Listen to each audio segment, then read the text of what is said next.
The Sunday Serial Dying to be Roman Part 8 by Jane Jago and E.M. Swift Hook. Di pulled the man out of the computer chair.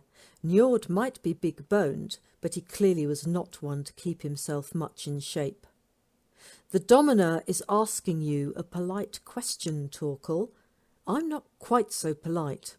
I want to know how a virus that affects your security surveillance on 2 separate occasions could have got onto your system without you knowing about it." The blond man's face had turned red as Di's grip tightened. "I don't know," he gasped. "I told you, I didn't even know it was a virus the first time. Even your people didn't find that. I only found it after the second outage." Di decided that as he was getting some degree of cooperation, he could be generous and let go. Njord dropped back onto his chair again. "So how could it happen?" The blond man started pulling up information in streams that meant very little to Di, but he could see Julia scanning it rapidly, her expression focused. "Here," Njord said, and pushed a finger at a line of random numerals.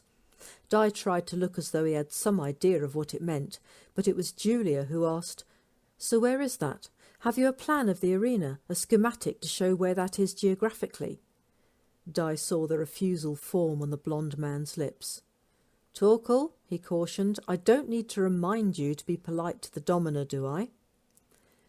The blue eyes glared at him with hatred, but Njord pulled up a 3D schemata for the complex and stabbed his finger at a small flashing pixel on the lowest below-ground level. "It's there," he said. "What's there?" "Absolutely nothing. It's a blank wall."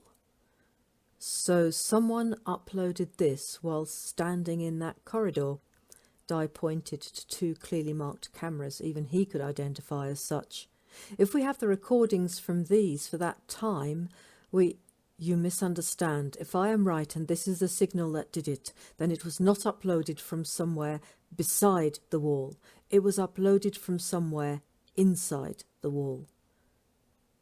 The tunnel was an old one, dating back to the days they had fed people to the lions in the arena for denying the godhood of the divine Diocletian. When that had ceased to be a crime during the Enlightenment, the menagerie had become a place for keeping all the exotic animals a Lannister might desire to put on interesting displays.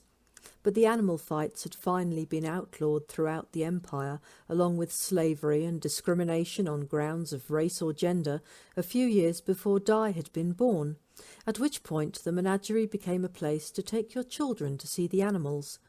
The only deliberate deaths you could expect to witness in the arena nowadays were the public executions of traitors and murderers.